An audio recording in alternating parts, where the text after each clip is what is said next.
అనే బిఎన్ఎస్ సెక్షన్ల కింద, అంటే ఒకనాటి ఐపీఎస్ సెక్షన్లు, ఈ బిఎన్ఎస్ సెక్షన్ల కింద కేసు రిజిస్టర్ అయింది. ఈ సాయి భగీరథ్ గారు ఏమంటారా అంటే, ఇందులో ఆయన ఆ మహిళ పేరు రాసిండ్రు, కానీ నేను చెప్పను, ఎందుకంటే ఇది ధర్మం కాదు, ఇది చట్ట ప్రకారం కూడా కరెక్ట్ కాదు.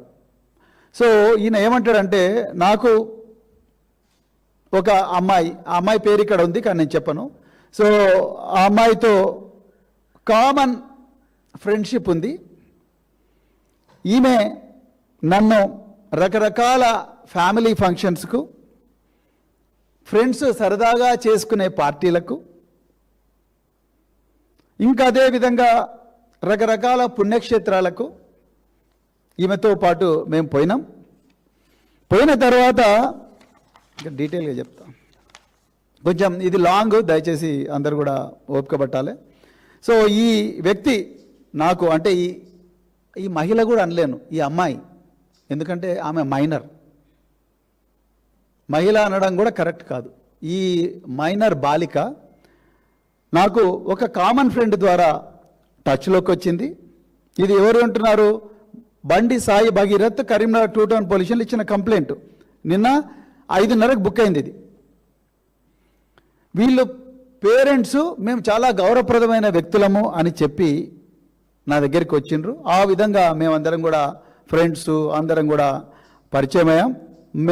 మేమందరం కూడా developed friend relationships with me and my group of friends. అంటే వాళ్ళ పేరెంట్స్, మా ఫ్రెండ్స్ అందరం కలిసి మంచిగానే దోస్తాన్లో బతికినాం. అయితే ఈ స్నేహం ముసుగున ఈ అమ్మాయి వాళ్ళు నన్ను కొన్ని ఫ్యామిలీ ఫంక్షన్స్కు, కొన్ని గ్రూప్ గ్యాదరింగ్స్కు, కొన్ని స్పిరిచువల్ లొకేషన్స్. ఎలాంటివి స్పిరిచువల్ లొకేషన్స్ అంటే విజయవాడ అమ్మవారి టెంపుల్, కనకదుర్గమ్మ టెంపుల్, అదేవిధంగా అరుణాచలం టెంపుల్, తిరుమల టెంపుల్ కూడా మేము మా ఫ్రెండ్స్ కొంతమందిని కలిసి ఈ అమ్మాయితో పోయినాం. కొన్ని రోజులు అయిన తర్వాత వీళ్ళ ప్రవర్తనలో మార్పు వచ్చింది. ఎవరి ప్రవర్తనలో? ఈ అమ్మాయి ప్రవర్తనలో మార్పు వచ్చింది. వీళ్ళ పేరెంట్స్ ఒకరోజు నన్ను కాల్ చేసిండ్రు. కాల్ చేసి నన్ను ఒకటేసారి బెదిరించడం మొదలుపెట్టిండ్రు. ఎవరిని? బండి సాయి భగీరథ్ను బెదిరించడం మొదలుపెట్టిందంట. ఏమని? బిడ్డ, నువ్వు మా అమ్మాయిని పెళ్లి చేసుకుంటావా, చేసుకోవా? నువ్వు చేసుకోకపోతే నీ మీద ఫాల్స్ కేసులు పెడతాం అని చెప్పి బెదిరించిందంట. బెదిరిస్తే ఇక రకరకాల నీ మీద హరాస్మెంట్ కేసులు పెడతాం, నువ్వు మా అమ్మాయిని సెక్సువల్గా ఎక్స్ప్లాయిట్ చేసినావని కేసులు పెడతాం అని చెప్పి నన్ను బెదిరించిండ్రు. ఇక బెదిరించే వరకు నేను గజ వణికిన. ఎవరు? బండి సాయి భగీరథ్ అని రాసిండు ఆయన. ఏమని? They have also demanded substantial sums of money from me and in fear I have given her father sum of ₹50,000. బండి సాయి భగీరథ్ హర్ అనాల్సిన చోట హిజ్ అన్నాడు. సరే పక్కా పెడదాం, ఇంకా ఆయనకు ఇంగ్లీష్ వస్తుందా ఏందనేది ఇది సమస్య కాదు ఇక్కడ. సో గజ భయపడి భయాందోళనతో నేను ఆ అమ్మాయి ఫాదర్కు 50,000 ఇచ్చిన. ఇక నన్ను వదిలే బాబు, 50,000 ఇచ్చినా కదా అని చెప్పి మన సాయి భగీరథ్ అన్నాడు. అని అంటే వాళ్ళ పేరెంట్స్ వినకుండా బిడ్డ నువ్వు 5 కోట్లు ఇస్తేనే నేను వదులుతాం అని చెప్పి మనం ధమ్కి ఇచ్చిండ్రు. అదేవిధంగా ఈ అమ్మాయి వాళ్ళ అమ్మగారు, ఆమె నేను సూసైడ్ చేసుకుంటా అని చెప్పి, నువ్వు నాకు 5 కోట్లు లేకపోతే నేను సూసైడ్ చేసుకుంటా అని చెప్పి బెదిరించింది. మరి ఇక వీళ్ళందరూ కూడా దీని వెనకేదో పెద్ద కాన్స్పిరసీ ఉన్నది, నన్ను భయపెట్టిస్తున్నారు. సో ఈ హరాస్మెంట్ నేను తట్టుకోలేకపోతున్నాను. ఎవరు? మన బండి సంజయ్ గారు, కేంద్ర హోంశాఖ సహాయ మంత్రి పుత్రరత్నమైన బండి చిరంజీవి బండి సాయి భగీరథ్ నిన్న కరీంనగర్ పోలీస్ స్టేషన్లో కంప్లైంట్ ఇచ్చిండు. ఈయన ఇంకో ముచ్చట కూడా చెప్పాడు. ఈ అమ్మాయి మా ఫ్రెండ్స్ ఇంకా కొంతమందిని కూడా ఇట్లనే ధమ్కి ఇచ్చింది.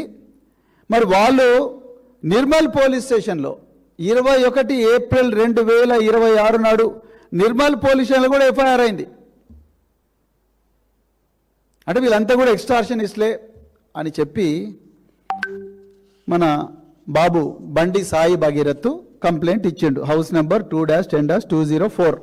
దీని మీద కరీంనగర్ 2 టౌన్ పోలీసు వాళ్ళు క్రైమ్ నెంబర్ 253/2026 కేసు బుక్ చేసిండ్రు. ఇది స్టోరీ.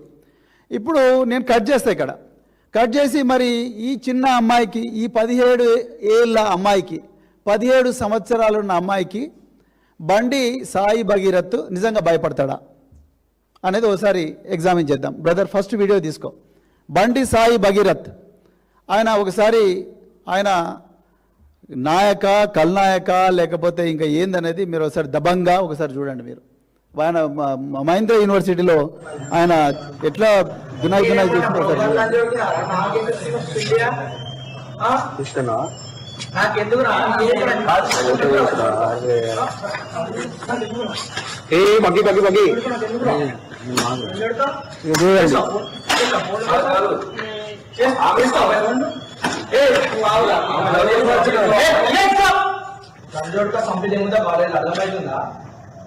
మినిస్టర్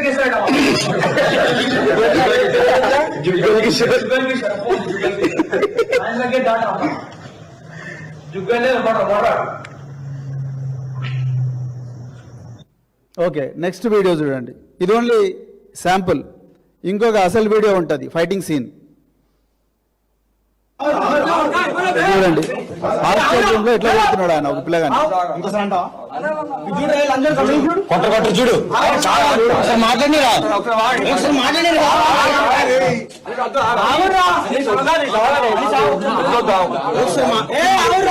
మాట్లాడదాం.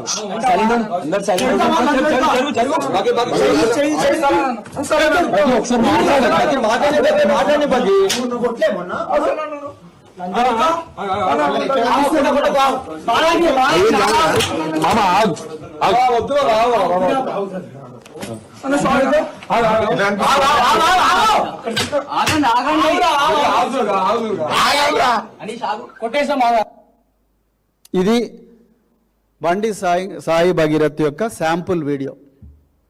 ఈ విధంగా విద్యార్థులను కొట్టి మహేంద్ర యూనివర్సిటీ నుంచి యాంటీ ర్యాగింగ్ యాక్ట్ కింద 2 ఎఫ్ఐఆర్లు అయినాయి. దుండిగల్ పోలీస్ స్టేషన్, సైబరాబాద్ లిమిట్స్లో. ఈ యాంటీ ర్యాగింగ్ కింద యూనివర్సిటీ నుంచి ఎక్స్పెల్ చేయబడ్డ ఈ బండి సాయి భగీరథ్ 17 ఏళ్ళ ఒక మైనర్ బాలికకు ఈయన భయపడతాడంట. మరి చెవిలో ఎవరు పూలు పెడుతున్నారో మరి కమలనాథులు మీరే చెప్పాలి. ఇక వాళ్ళు సోషల్ మీడియాలో ఏ విధంగా ఈ అమ్మాయిని ఎట్లా డీఫేమ్ చేస్తున్నారో అది కూడా మీకు చెప్తా ఇప్పుడే. సో అది అయిపోయింది. నిజానికి జరిగింది ఏమిటి మాకుండే సమాచారం మేరకు, అది తప్పైతే సైబరాబాద్ పోలీస్ కమిషనర్ మేము చెప్తున్న తప్పని ఆయన చెప్పాలి. నిజానికి జరిగింది ఏమిటయ్యా అంటే ఈ బండి సాయి భగీరథ్ ఇతని వాలకం మీరు ఇంతకుముందే చూసిండ్రు. ఇక ఆయన ఫోటోలు ఇక చూడండి. ఆయన మన ఏమేమి విస్కీలు తాగుతున్నాడో మీరు చూడండి. కేంద్ర హోంశాఖ మంత్రి తనయుడైన బండి Sai Bhagirath, Chiranjeevi Bandi Sai Bhagirath Dewar's, Budweiser, red bull, vodka, white label 90 ml కాదు ఇది, వైట్ లేబుల్, ఇంకా రకరకాల మద్యాలు తాగుతూ ఫోటో. ఇంకా ఘోరమైన ఫోటోలు ఉన్నాయి, అవి నేను చూపించదలుచుకోలేదు. అది అవసరం లేదు, ఇప్పుడు అవసరం లేదు. ఇక్కడ ఒక వ్యక్తి పర్సనాలిటీని దెబ్బతీసే కార్యక్రమం కానీ అలాంటి వ్యక్తిత్వం అది కాదు. ఇంకా మిగతా ఫోటోలు బాగాలేవు, వద్దు, అవసరం లేదు. సో ఇలాంటి పరిస్థితి మరి ఉన్న ఈ బాలుడు కాదు, ఈ యువకుడు జరిగింది ఏందా అంటే ఒక కామన్ ఫ్రెండ్ ద్వారా ఈ చిన్న అమ్మాయి పరిచయం అయింది. వీళ్ళు అనుకుంటున్నట్టుగా వీళ్ళ మీద నిందేస్తున్నట్టుగా 50,000 రూపాయలు ఎక్స్టార్షన్ చేసి బతికే కుటుంబం వీళ్ళది కాదు. ఈ అమ్మాయి వాళ్ళమ్మ నిన్న పేట్ బషీరాబాద్ పోలీస్ స్టేషన్కు ఫార్చునర్ కారులో వచ్చింది. వీళ్ళ తండ్రికి కూడా ఒక బెంచ్ కారు ఉన్నది. వీళ్ళందరూ కూడా ఈ అమ్మాయి కుటుంబం కూడా పేద కుటుంబం కాదు, బాగా డబ్బున్న కుటుంబం నుంచి వచ్చింది. తల్లికో కారు ఉంది, తండ్రికో కారు ఉంది. వీళ్ళ అమ్మ నిన్న పేట్ బషీరాబాద్ పోలీస్ స్టేషన్కు ఫార్చునర్ కారులో వచ్చింది. ఫార్చునర్ కారులో వచ్చిన తల్లి తన బిడ్డకు న్యాయం కావాలని పేట్ బషీరాబాద్ పోలీస్ స్టేషన్కు వస్తే పోలీసులు వెంటనే కేసు రిజిస్టర్ చేయలేదు. తెలంగాణ ప్రజలారా గమనించండి, కేసీఆర్ గారి టైంలో ఈ విధంగా లేదు. కేసు వచ్చిందంటే ముందు బుక్ చేయాలి, దాని తర్వాత ఏమైనా మాట్లాడాలి. ఆమె వస్తే ముందు ఒక ఎస్ఐ మాట్లాడతాడు, ఆ ఎస్ఐ పేరు నేను చెప్పాను.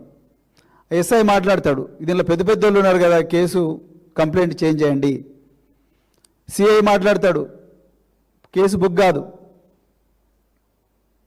నిన్న సాయంత్రం దాదాపు 8 గంటలు తల్లి బిడ్డ కోసం, బిడ్డకు న్యాయం కోసం పోలీస్ స్టేషన్ దగ్గర తిరుగుతుంది. రాత్రి ఎప్పుడో ఆ కేసు ఎఫ్ఐఆర్, ఇంకా దానికి ఎఫ్ఐఆర్ బయటికి రాలే, పోక్సో కేసు కాబట్టి ఆ అమ్మాయి ఐడెంటిటీ ప్రొటెక్ట్ చేయడం కోసం పోలీసులు ఎఫ్ఐఆర్ రిలీజ్ చేస్తారేమో, రిలీజ్ చేయడం లేదేమో. కానీ గౌరవ సిపి సైబరాబాద్ గారు, మీరు ఎన్నో మంచి మంచి కార్యక్రమాలు చేస్తూ ఫోటోలు తీస్తున్నారు, అదేవిధంగా ట్విట్టర్లో పోస్ట్ చేస్తున్నారు. దీని మీద కూడా ప్రెస్ మీట్ పెట్టండి కదా. బండి సంజయ్కి ఒక న్యాయము, పేదోళ్ళకి ఇంకో న్యాయం ఉండదు కదా. బండి సంజయ్కి ఒక న్యాయము, మా బోధన్ ఎక్స్ఎమ్మెల్యే షకీల్ భాయ్కి ఇంకొక న్యాయం ఉండదు కదా. ఆయన కొడుకు నేరానికి తీసుకొచ్చి పంజాగుట్ట పోలీస్ స్టేషన్లో పడి తొక్కిర్రు కదా. ఇప్పుడు ఆయన విపరీతంగా వేధిస్తున్నారు కదా. మరి షకీల్ విషయంలో ఒక న్యాయం, మీడియా లీకులు. మరి అలా బండి సంజయ్ విషయంకి వచ్చే వరకు ఇంకొక ఇదేంది? మరి వెంటనే ఆ అమ్మాయి స్టేట్మెంట్ రికార్డ్ చేయాలి కదా. వెంటనే ఆ అమ్మాయి స్టేట్మెంట్ రికార్డ్ చేయాలి కదా. ఎందుకు చేయడం లేదు? మెజిస్ట్రేట్ ముందే రికార్డ్ చేయాలి కదా. ఎందుకంటే అవతలి వ్యక్తి కేంద్ర హోంశాఖ మంత్రి కొడుకు. The person is the alleged accused is none other than the son of union home minister mister Bandi Sanjay Kumar.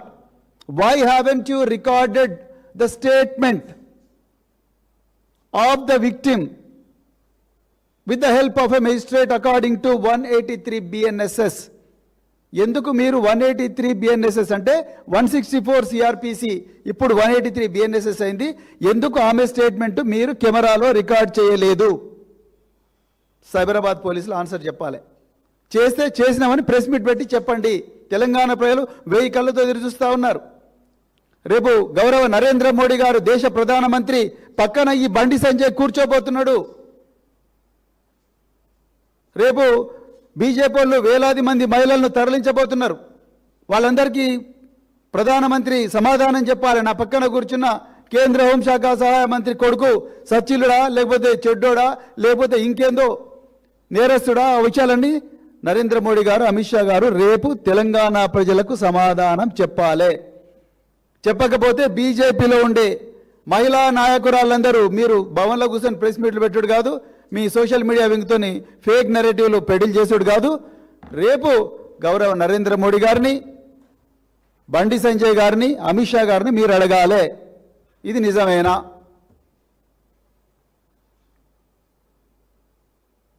So అతి కష్టం మీద 8 గంటలు వెయిట్ చేస్తే ఆమెకి ఎఫ్ఐఆర్ చేసిండ్రు. ఆ ఎఫ్ఐఆర్ ఇంతవరకు బయటికి రిలీజ్ చేయలే.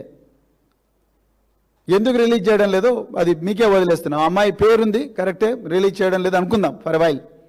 కానీ మీరు ప్రెస్ మీట్ అన్న పెట్టాలిగా, మీ ఇన్స్పెక్టర్ అన్న పెట్టాలి, ఏసీపీ అన్న పెట్టాలి, లేకపోతే మీ సిపి అన్న పెట్టాలి, లేకపోతే మీ పిఆర్ఓ అన్న పెట్టాలి. ఎవరు పెట్టలేదు. ఓకే, సో ఇక విషయానికి వస్తే, సో ఈ అమ్మాయి ఒక కామన్ ఫ్రెండ్ ద్వారా ఈ బండి సాయి భగీరథ్ కలిసింది. ఎంత ఘోరమయ్యా అంటే కేంద్ర హోంశాఖ సహాయ మంత్రి కొడుకు ఈ అమ్మాయితోని చాటింగులు, ఈ అమ్మాయితోని విపరీతంగా మానసికంగా వేధించడం, ఈ అమ్మాయి మీద 3 సార్లు అత్యాచార యత్నం చేసినట్టుగా మాకు వస్తున్న సమాచారం. ఒకసారి మొయినాబాద్ ఫామ్ హౌస్లో, ఇంకొకసారి హైదరాబాద్కు ఉత్తర దిశలో ఉండే ఒక కాలనీలో వాళ్ళ ఇంటి దగ్గర బేస్మెంట్ ఏరియాలో అత్యాచార యత్నం చేసినట్టుగా, అదేవిధంగా నానక్రామగూడలో కూడా అత్యాచార యత్నం చేసినట్టుగా మాకు సమాచారం వస్తున్నది. విశ్వసనీయమైన సమాచారం ఉన్నది. మాకుండే సమాచారం మేరకు ఈ అమ్మాయి తల్లి ఈ ఆధారాలన్నిటితోని నిన్న పేట్ బషీరాబాద్కు అమ్మాయి తల్లి ఇద్దరు పోయినరు. మరి పోలీసుల గుండె ఎందుకు కరగలేదో నాకైతే తెలియదు. 3 సార్లు మొయినాబాద్ ఫామ్ హౌస్లో అయితే డిసెంబర్ 31 నాడు రాత్రి, అంటే ఆ సంవత్సరానికి అదే చివరి రోజు, న్యూ ఇయర్ డే సెలబ్రేషన్స్ జరుగుతూ ఉంటే రాత్రి వాళ్ళు తాగే డ్రింక్లో మత్తు మందు కలిపి మొత్తం మంది కలిపి ఆ అమ్మాయి మీద అత్యాచారం చేసిండ్రు అనేది కంప్లైంట్.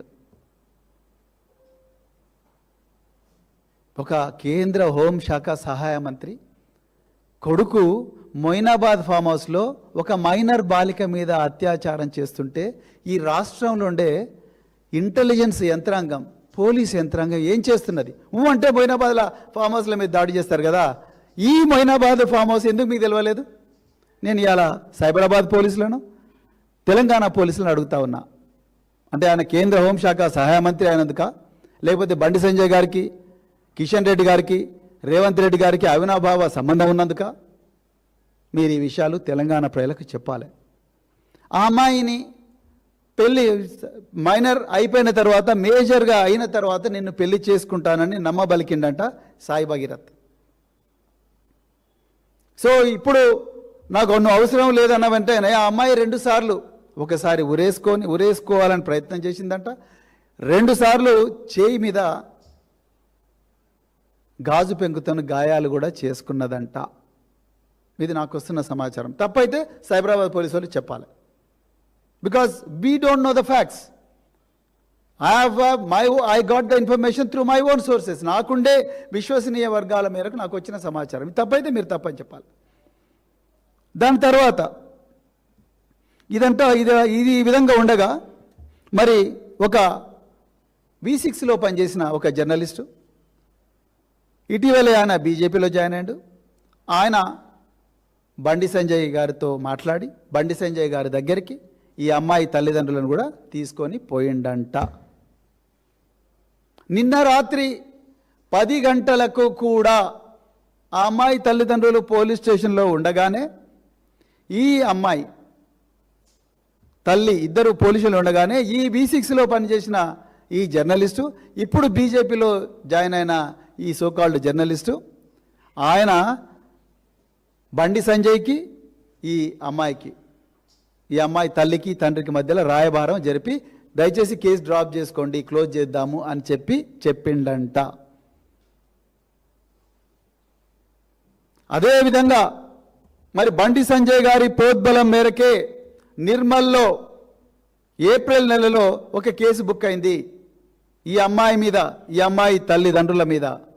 నేను మళ్ళీ చెప్తున్నా, వీళ్ళు ఎక్స్టార్షనిస్టులు వెళ్తే వీళ్ళు బెంచ్ కార్లల్లో లేకపోతే ఫార్చ్యూనర్లో తిరగరు. అది 50,000కి ఆశపడరు. 50,000 ఇచ్చినట్టుగా ఆధారాలు కూడా చూపించాలి. ఆయన జీపేనో, ఫోన్పేనో, గూగుల్ పేనో, లేకపోతే పేటీఎమ్మో, ఏదో ఒకటి బ్యాంక్ నుంచి బ్యాంకు ట్రాన్సాక్షన్ అయ్యో, క్యాష్ అయితే ఎక్కడి నుంచి క్యాష్ డ్రా చేసిండు అవన్నీ చూపించాలి. ఎవరు? బండి సాయి భగీరథ్. అవన్నీ ఇయ్యలే, బట్టగాల్సి మీద పడేసిండు ఈ అమ్మాయి మీద. ఆ విధంగా మరి ఈ అమ్మాయి మీద చేసింది. ఇక వీళ్ళు సైబరాబాద్ పోలీసులు నాకు వస్తున్న సమాచారం మేరకు ఒక క్రైమ్ రిజిస్టర్ చేసిండ్రు. ఏం సెక్షన్ల కింద రిజిస్టర్ చేసిండ్రంటే